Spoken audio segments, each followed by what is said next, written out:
Let's talk about hydration and electrolytes and how it's, one of your number one key points to healing the body.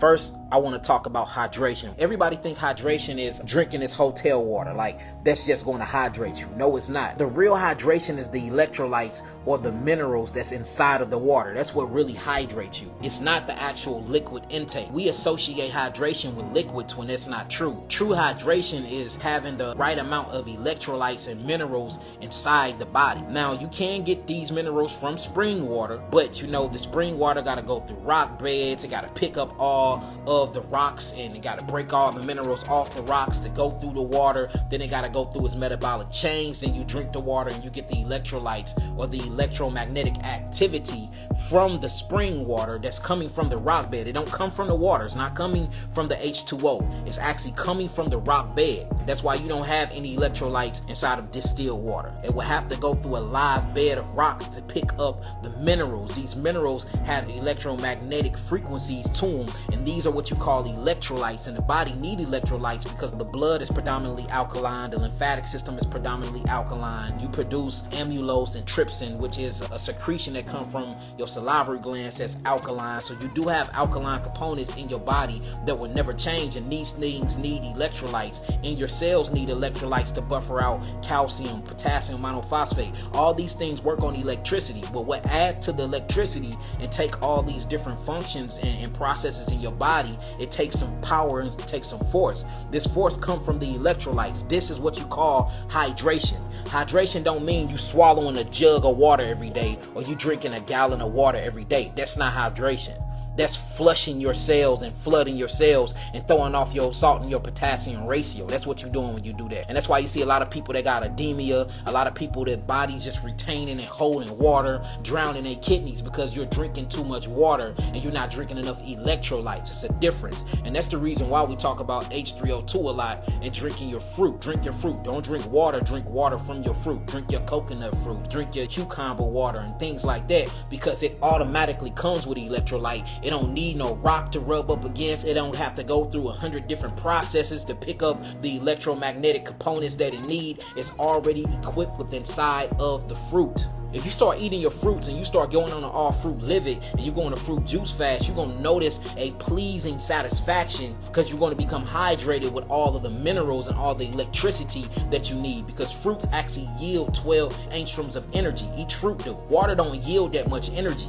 Water is a purification factor. Water is a drinking factor. Water is hydrative to other species, but it's not to you. We should let the fishes drink that. Let your horses and your cows drink them type of things. But the type of species you are a highly electrical species, and the electricity is actually what expands your consciousness. And that's why we have cortexes and brain frontal lobes, and that's why we have all these inner and outer thoughts. Like, the only thing on earth that I think that's more conscious than us will be a dolphin, period. And if you look at their solars, you look at their brains and the way that they got telepathy, the way that they communicate with each other, they literally have developed and have advanced themselves through this evolutionary pool. We on the same path too if we just eat our right food. So other than the dolphin, we have some of the most outrageous consciousness on planet Earth.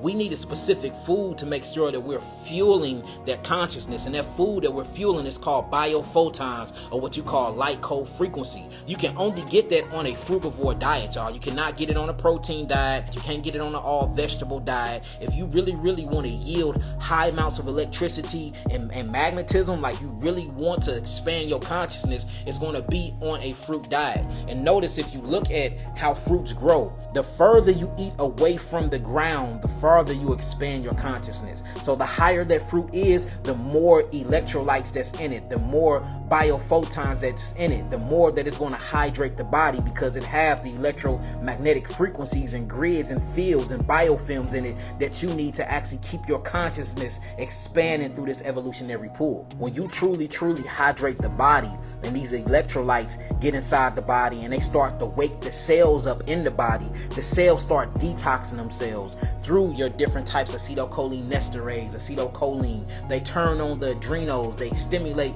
the adrenals. The adrenals is in control of the parasympathetic and the sympathetic nervous system, the autonomic nervous system, things that run on autopilot. Your breathing is on autopilot. Your digestive system is on autopilot. The way you see, that's on autopilot. Everything that I'm talking about right now runs off autopilot. It runs automatically.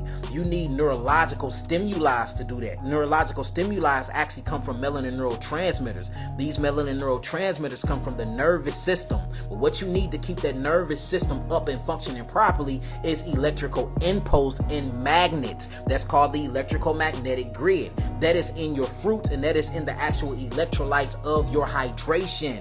That's in your fruits. So let's just say your body, which is the house, is on fire, which is extreme acidosis. What are you going to go do? You're going to go get something that's hydrating to put the fire out. Spring water could do the job. So say if the body, which is the house, is on fire, which is very acidic, you're in a state of acidosis, you can go on a water fast, a spring water fast, and get the electrolytes from the spring water, and that will actually put out the acidosis. But there is an extinguisher that's way better than H2O that can put out that fire much faster and help rebuild your house at the same time. And that's what we call H3O2, your fruit water, when you drinking your fruits or fruit juices.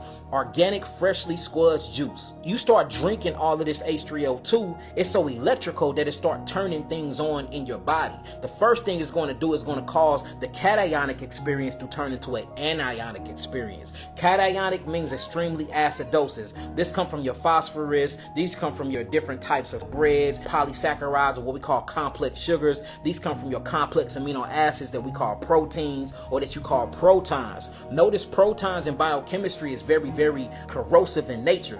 Protons want to come through and just whoop on everything, and they like to steal. They like to steal charges from the negative, or what we call the feminine aspect, the alkaline, which is the electrons. See that? So electrons, electrolytes. Protons, protein. Protons are destructive. They want to borrow charges from alkaline, or what we call electrolytes. It shows you, just looking at it in a biochemistry way, what causes your body to become dehydrated. Dehydrated means your body is stripped of minerals and it is stripped of electrolytes. Hydration means your body is full of the minerals it needs and it's full of the electrolytes it needs.